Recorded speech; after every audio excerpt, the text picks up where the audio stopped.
Welcome to This Explainer. Today, we are diving deep into Alfred Hitchcock's legendary conversations with French filmmaker François Truffaut. What we're really going to uncover here is the fascinating psychology behind Hitchcock's cinematic storytelling. We often think of directors as just people who instruct actors and point cameras, but as you'll see, Hitchcock's true genius actually lay in how he meticulously engineered the minds of his audience. Okay, let's jump right into this amazing paradox. The undisputed master of suspense, a guy literally known for keeping audiences on the absolute edge of their seat, actually believed that 100% pure reality is detrimental to a good story. No way, right? He fully embraced absurdity as a core tenet of his filmmaking. To understand exactly how he pulled this off, here's our roadmap for This Explainer. We're going to break down his philosophy step by step, starting with the trouble with reality, then moving into designing psychological obsession, his practical ability to know when to quit, the architecture of absurdity, and finally, how he engineered the audience's emotions. All right, Section 1, the trouble with reality. To figure out why Hitchcock loved absurdity so much, we first have to look at what happened when he tried to do the exact opposite. He made a film called The Wrong Man, which was based entirely on a true story about an innocent New York musician who was wrongly accused of a holdup. For this picture, Hitchcock was completely obsessed with a 100% authentic reconstruction. He went all out. He used real locations, shot in the actual psychiatric rest home with real doctors playing themselves, and even forced his lead, Henry Fonda, to mimic the exact bedding routines of actual prison inmates. But here's the catch. This extreme realism created some massive friction. Truffaut rightly pointed out in their interviews that Hitchcock's highly stylized direction clashed completely with this documentary-like reality. Think about it. You can't take the messy, unpolished nature of real life and perfectly stylize it without it feeling totally contradictory. It kind of strips away the very cinematic magic that draws us in. And get this, Hitchcock completely agreed. In a brilliant rebuttal to his own experiment, he admitted that sticking strictly to the facts, like accurately portraying the wife's incredibly slow mental decline, literally killed the dramatic pacing. Real life doesn't care about a neat three-act structure. By staying true to the real events, the film suffered a really anticlimactic ending. Reality, as it turns out, makes for pretty dull cinema. Which brings us to Section 2, Designing Psychological Obsession. For his masterpiece, Vertigo, Hitchcock completely abandoned documentary reality in favor of a deeply subjective, psychological obsession. Now let's look at how he purposefully changed the source material just to manipulate us. In the original book, the revelation that Judy is actually the deceased Madeline is a massive surprise twist right at the very end. Well, Hitchcock totally rejected this.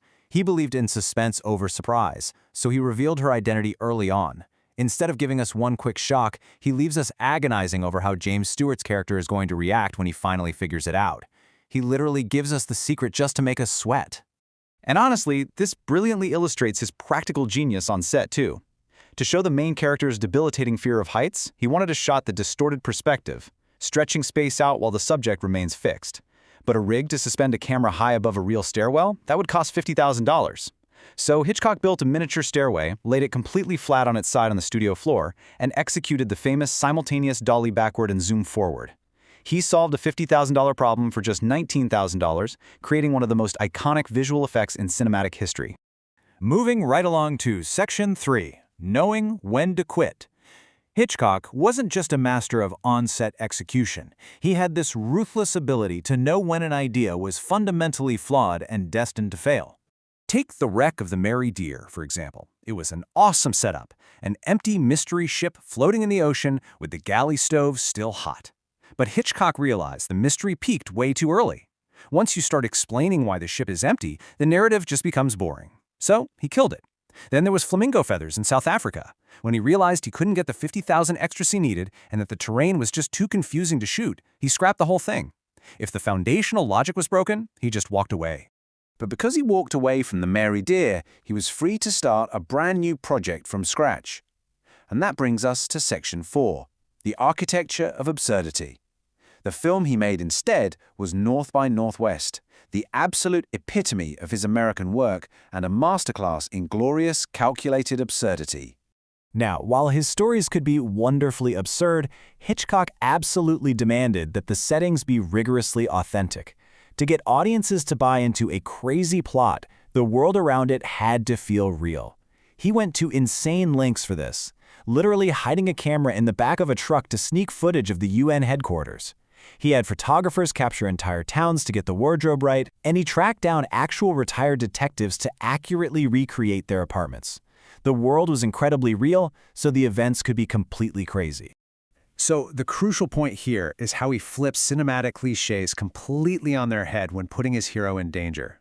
Hitchcock asked himself this brilliant question: how do you put a man in mortal danger with absolutely nowhere to hide? The usual cliché would be a dark, rainy city street. Standing under a street lamp with a black cat slinking by and a dark limousine slowly creeping up. Well, Hitchcock did the exact opposite. He placed Cary Grant in bright, glaring sunshine in a completely flat, empty cornfield. No shadows, no dark alleys. And then he attacks him with a crop dusting plane. And the absolute best part, as a bystander points out right before the attack, there ain't no crops to dust. It's delightfully absurd, but completely terrifying because he has stripped away all conventional cover. He was so dedicated to this idea of planned incongruity that he even pitched a scene where Cary Grant tours a Detroit auto assembly line. They watch a car get built from the very first nut and bolt. It's finished, it's filled with gas, the door is open for the very first time, and a dead body just falls out. It's pure nothingness. How on earth could a body be in a car they'd just watched get built from scratch? He eventually dropped the idea because he couldn't cleanly integrate it into the story, but it perfectly highlights his total devotion to the fantasy of the absurd. And this all builds to our final point. Section 5. Engineering the audience. Hitchcock didn't just direct actors. He directed you, the viewer. He manipulated your senses to make you feel exactly what he wanted. Hitchcock constantly played with our perception of time and space. Take a really dialogue-heavy airport scene in North by Northwest. The audience already knows the plot being discussed, so just listening to it would be a drag. Hitchcock's solution? He drowns out the dialogue with a deafening roar of airplane propellers, compressing a 3-minute explanation into 30 seconds without boring us. On the flip side, in that cornfield scene, he stretches out the silence for 7 agonizing minutes to make you truly feel that inescapable, terrifying isolation. So, bringing it all together, what are our key takeaways from this explainer? First, stylized fiction requires a deliberate departure from strict reality. Second, true suspense is built by giving the audience the secrets early on. Third, ground your settings in meticulous authenticity so your plot can be unapologetically absurd. And finally, great storytelling is really about capturing a deep emotional response, not just rigidly reciting facts. Which leaves us with this final, provocative thought. We are completely obsessed today with gritty, ultra-realistic storytelling, but in our relentless pursuit of realism, have we lost the cinematic thrill of planned absurdity? Have we forgotten Hitchcock's greatest lesson? That sometimes, to make an audience truly feel something, you have to leave reality behind. Thanks for exploring this with us. Until next time, keep looking deeper into the frames.